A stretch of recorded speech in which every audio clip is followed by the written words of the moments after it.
సపోర్టివ్గా ఉండేందుకు ఇమీడియట్గా కూడా ఒక 1 ఇయర్ పాటు ఆ కండిషన్ని రిలాక్సేషన్ ఇచ్చారు. ఆ రిలాక్సేషన్ ఇచ్చిన నాటికి ఆల్రెడీ మనం ఒక బ్యాచ్ కూడా మనది స్టార్ట్ అయిపోయింది. అంటే 5 కాలేజ్ మనం ప్రారంభించాం, స్టార్ట్ అయిపోయింది. ఈ నెక్స్ట్ కాలేజ్ కోసం మనం రిలాక్సేషన్ కూడా తెచ్చుకున్నాం. అండ్ దీనికి సంబంధించి కొంత హార్డ్ వర్క్ మనం చేస్తున్నాము.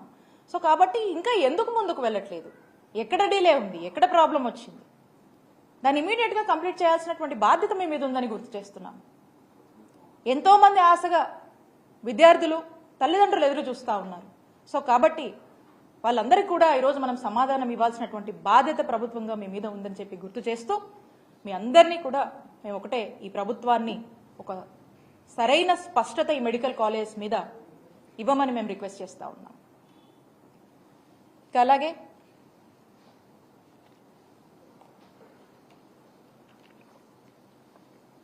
ఈ రాష్ట్రంలో రూరల్ ఏరియాస్ అన్నిట్లో, రిమోట్ ఏరియాస్, ట్రైబల్ ఏరియాస్లో, మారుమూల ప్రాంతంలో అన్ని చోట్ల కూడా ఒక మెరుగైన వైద్య సేవలు మరి వారి యొక్క డోర్ స్టెప్స్ దగ్గర ఇవ్వాలి, ఆ గ్రామాల్లోనే ఇవ్వాలి అనేటువంటి ఒక గొప్ప ఆలోచన చేసి జగన్మోహన్ రెడ్డి గారు ఒక నావల్ ఇనిషియేటివ్స్కి మరి శ్రీకారం చుట్టి ఫ్యామిలీ డాక్టర్ ప్రోగ్రామ్ని ఇంట్రడ్యూస్ చేసినటువంటి పరిస్థితి. ఎంత గొప్పగా ఈ పథకము ఒక గొప్ప రిజల్ట్స్ని ఇచ్చింది, ఎంత చక్కగా కూడా ఈ రోజున గవర్నమెంట్ డాక్టర్ ఆ గ్రామంలో ఉండి వైద్య సేవలు అందించడము, గవర్నమెంట్ డాక్టర్ ఈరోజు లేవలేనటువంటి పరిస్థితిలో ఉన్నటువంటి పేషెంట్స్ దగ్గరికి వెళ్ళి వైద్య సేవలు ఇచ్చేటువంటి ఒక గొప్ప కార్యక్రమం ఉచితంగా. మరి ఇలాంటి ఒక గొప్ప కార్యక్రమాన్ని మేము అధికారంలో ఉండగా తీసుకొచ్చాము. ఇది ఒక ప్రివెంటివ్ కేర్ మాదిరిగా, prevention is better than cure, అంటే ఒక ఫస్ట్ ఎయిడ్ మాదిరిగా ఏదన్నా ఒక ఇష్యూ వస్తే ఆ గ్రామంలో అక్కడే మనకు పరిష్కారం దొరికేటువంటి ఒక గొప్ప కార్యక్రమంగానే మనం చూడొచ్చు.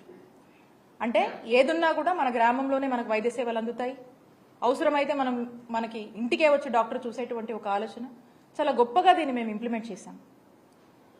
ఇది ఎంతో మంది రాష్ట్ర ప్రజలకు మంచి వైద్య సేవలు అందించడంతో పాటు ఎంతో మంది ఆరోగ్యాన్ని కూడా కాపాడినటువంటి పరిస్థితి.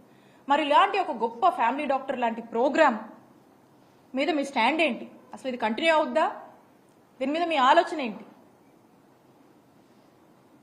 అనేది ఈ ప్రభుత్వాన్ని నేను స్పష్టత ఇవ్వవలసిందిగా రిక్వెస్ట్ చేస్తా ఉన్నాను.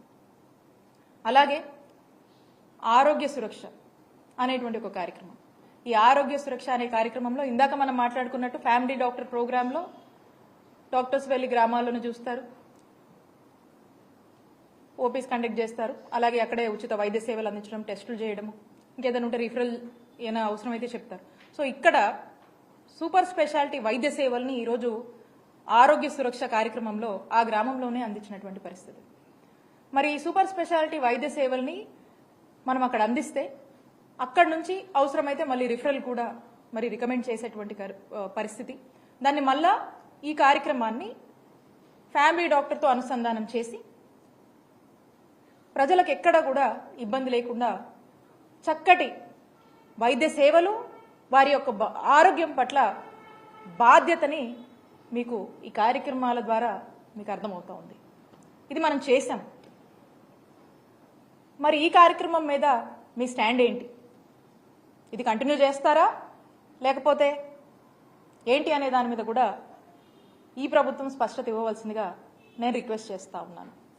అలాగే ఇవన్నిటితో పాటు ప్రివెంటివ్ కేర్, క్యూరేటివ్ కేర్ దీన్ని స్ట్రెంగ్తెన్ చేస్తూ ఒక మంచి ఇన్ఫ్రాస్ట్రక్చర్ అనేది మనం ఏర్పాటు చేయాలి. ఉన్నటువంటి హాస్పిటల్స్ని రివ్యాంప్ చేస్తూ, నాడు నేడు అని చెప్పేసి ఉన్నటువంటి హాస్పిటల్స్ని రివ్యాంప్ చేస్తూ, కొత్త హాస్పిటల్ని తీసుకొస్తూ, అవసరమైన డెవలప్మెంట్స్ చేస్తూ, క్షేత్రస్థాయి నుంచి మనం చూసుకున్నట్టయితే వీటి ఎక్కడైనా అర్బన్ ఏరియాస్లో కావచ్చు, రూరల్ ఏరియాస్లో కావచ్చు, డిస్టిక్ లెవెల్ కావచ్చు, క్షేత్రస్థాయి నుంచి మనం తీసుకున్నటువంటి పిహెచ్సి కావచ్చు, సిహెచ్సిస్ కావచ్చు, ఏరియా హాస్పిటల్స్ కావచ్చు, డిస్టిక్ హాస్పిటల్స్ కావచ్చు, మెడికల్ కాలేజెస్ కావచ్చు. సో టోటల్గా ఇవన్నీ కూడా నాడు నేడులో భాగంగా 17,000 కోట్లతో నాడు నేడు ఖర్చు చేస్తూ ఇవన్నీ కూడా మనం డెవలప్ చేస్తున్నటువంటి పరిస్థితి. మరి ఈ నాడు నేడు మీద మీ స్టాండ్ ఏంటి? ఈ నాడు నేడులో భాగంగా మీరు డెవలప్ చేస్తారా, లేకపోతే అప్పులు బాకీలు బకాయిలు అని చెప్పి సాకుతో దీని నుంచి కూడా మీ బాధ్యత నుంచి ఏమైనా వైదొలిగిపోతారు? సో మీ ప్రయారిటీస్ ఏంటి, మీ యాక్షన్ ప్లాన్ ఏంటి, ఇవన్నీ కంటిన్యూ అవుతాయా లేదా అనేటువంటి ఒక స్పష్టతని, మీ స్టాండ్ ఏంటి అనే దాని మీద నేను కూటమి ప్రభుత్వంలో ఉన్నటువంటి ముఖ్యమంత్రి చంద్రబాబు నాయుడు గారిని అలాగే ఈ మంత్రి గారిని కూడా సమాధానం చెప్పవలసిందిగా, ప్రజలకు స్పష్టత ఇవ్వవలసిందిగా నేను కోరుతా ఉన్నాను. మేము ఒక్కటే చెప్తా ఉన్నాను, ఈ కార్యక్రమాలన్నీ మా నాయకుడు జగన్మోహన్ రెడ్డి గారి నాయకత్వంలోని మా ప్రభుత్వంలో మేము మా సాయశక్తుల బెస్ట్ ఆఫ్ అవర్ ఎబిలిటీ అనేక సార్లు రివ్యూ చేసుకొని, అనేక సార్లు ఇంకేం చేయాలి, ఇంకేం చేస్తే బాగుంటుంది అని చెప్పేసి అనేక రివ్యూలు కండక్ట్ చేసుకొని, ఒకటికి రెండు సార్లు ఏదైనా ఒక స్కీమ్ ఇంప్లిమెంటేషన్కి వెళ్తుందంటే ఒకటికి రెండు సార్లు చెక్ చేసుకొని, దాని ఇమీడియట్గా ఏదైనా లూప్స్ ఉన్నా, ఏదైనా ఫ్లాస్ వచ్చినా కూడా వాటిని రెక్టిఫై చేస్తూ, దానికి ఎంత బడ్జెట్ అవసరమైనా కూడా ఏమైనా సరే ఎక్కడ కూడా వెనకాడకుండా, ప్రజలకు ఎక్కడంటి అసౌకర్యం కానీ ఇబ్బంది కలగకుండా మేము ఎంత కష్టమైనా కూడా ముందుకు వెళ్ళి ఇవన్నీ కూడా ఇంప్లిమెంట్ చేశాము. ఇదంతా కూడా ఒక రికరింగ్ సైకిల్, ఇదంతా కూడా ఒక రికరింగ్ ప్రాసెస్. సో కాబట్టి ప్రభుత్వంగా ఎప్పుడూ కూడా మా హయాంలో మేము ఎప్పుడు ఈ బాధ్యత నుంచి మేము ఎప్పుడూ కూడా ఇది మాదే ఈ బాధ్యత, ఇది మా టాపెస్ట్ ప్రయారిటీ, హెల్త్ మా టాపెస్ట్ ప్రయారిటీ, ఈ బాధ్యత మాది అని చెప్పి చాలా బాధ్యతగా భావించి మేమంతా కూడా చాలా బాధ్యతగా నడిపాము. మీరు కూడా ఇంకా ఈ సాకులతో వెళ్తే మనం ఏ స్పియర్లోనూ కూడా ముందుకు వెళ్ళలేము. కాబట్టి ఈ సాకులు కాకుండా ఇంకా బెటర్గా మీరు చేస్తే బాగుంటుందని కోరుకుంటూ, అలాగే ఈ అన్నిటి మీద కూడా మీరు మీ స్టాండ్ ఏంటో అని ఒక స్పష్టత ఈ ప్రభుత్వం ఇవ్వవలసిందిగా ప్రజల పక్షాన మేము కోరుతున్నాము. మేము ఒకటే చెప్తా ఉన్నాము, మేము మా నాయకుడు వైఎస్ జగన్మోహన్ రెడ్డి గారి నాయకత్వంలోని మేమంతా కూడా ప్రజలకు ఏ అవసరం వచ్చినా, ఏ విషయంలో అండగా ఉండాలన్నా కూడా మేము అధికారంలో ఉన్నా, మేము అధికారంలో లేకపోయినా కానీ ప్రజలతోనే ఉంటాము, ప్రజల పక్షానే నిలబడతాము, ప్రజల కోసం పోరాడతామని చెప్పి తెలియజేసుకుంటూ సెలవు తీసుకుంటున్నాను. Thank you. మేడం, మీరు ఇన్ఫ్రాస్ట్రక్చర్ అనేది సరిగా ఏర్పాటు చేయకపోవడం వల్లే ఈ రోజు అడ్మిషన్స్ చేయడానికి ఎన్ఎంసీ పర్మిషన్ ఇవ్వలేదు అనేది మంత్రి గారు చెప్తా ఉన్నారు. అలాగే టీచింగ్ ఫ్యాకల్టీ కూడా తగినంతగా మెడికల్ కాలేజీలో లేవు కాబట్టి ఇప్పటికి అడ్మిషన్స్ విషయంలో అయితే మాత్రం ఎన్ఎంసీ పర్మిషన్ ఇచ్చే విధంగా లేదు అనేది మంత్రి గారు చెప్తా ఉన్నారు. దీని మీద మీరే అంటారు? నేను ఇందాక నా మాటల్లో కూడా మీకు స్పష్టంగా చెప్పాను, మేము కొంత ఈ మెడికల్ కాలేజ్ కోసము కొంత యాక్టివిటీ చేశాము. మా యాక్షన్ ప్లాన్లో భాగంగా ఏదైతే ఫేజ్ 2కు సంబంధించినటువంటి మెడికల్ కాలేజ్ ఉన్నా దానికి సంబంధించినటువంటి కొంత రిక్రూట్మెంట్ మేము ఉండగానే కంప్లీట్ చేశాము, కొంత ఇన్ఫ్రాస్ట్రక్చర్ మేము డెవలప్ చేశాము. ఇప్పుడు ఇంకా కొంత చేయాల్సింది ఉంది. ఆ చేయాల్సిన దాని మీద ఏమైంది, దాని మీద మీ యాక్షన్ ప్లాన్ ఏంటి, ఈ పాటికి అయిపోయి ఉండాల్సింది. మరి దానికి గల కారణాలు ఏంటి, దాని మీద మీ స్టాండ్ ఏంటి, అసలు మెడికల్ కాలేజ్ మీద మీ స్టాండ్ ఏంటనే ఒక స్పష్టత ఇవ్వవలసిందిగా మేము కోరుతా ఉన్నాము.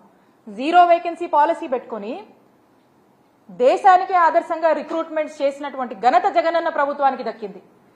మిగతా స్టేట్స్లో వాళ్ళు కూడా ఇంత పెద్ద ఎత్తున మీరు రిక్రూట్మెంట్స్ ఎలా చేశారు అని చెప్పి మన స్టేట్కి వచ్చి అందరూ కూడా కొన్ని టీమ్స్గా వచ్చి మమ్మల్ని కూడా కలిసి మరి చాలామంది ఒక రీసెర్చ్ మాదిరిగా కూడా వచ్చి తెలుసుకొని పోయినటువంటి పరిస్థితి. ఒక పద్ధతి కాదు, 2 పద్ధతులు కాదు, దాదాపు 11 నుంచి 13 రకాలటువంటి మాడ్యూల్స్ని మేము ఫిక్స్ చేసుకొని ఎంచుకొని రకరకాల మోడల్స్లో మేమంతా కూడా ట్రై చేసి ఈ రిక్రూట్మెంట్స్ని చాలా చక్కగా చాలా పెద్ద ఎత్తున కూడా ఈ రిక్రూట్మెంట్స్ చేసినటువంటి ఘనత జగనన్న ప్రభుత్వానికి దక్కిందని నేను గర్వంగా చెప్తాను. అండ్ మీరు అన్నట్టు మెడికల్ కాలేజ్ సంబంధించింది కూడా మేము ఆల్రెడీ చేశాము. ఇప్పుడు ఏమైతుంది, ఈ ల్యాగ్ ఏంటి, ఈ సంవత్సరం ఈ 5 మెడికల్ కాలేజ్ అందుబాటులోకి వస్తాయా రావా, తెస్తున్నారా తేవట్లేదా, ఏమైంది, ఎక్కడ డిలే అయింది, దీని మీద మీకు స్పష్టత ఇవ్వవలసిందిగా కోరుతా ఉన్నాం. గతంలో ఎన్నో సందర్భాల్లో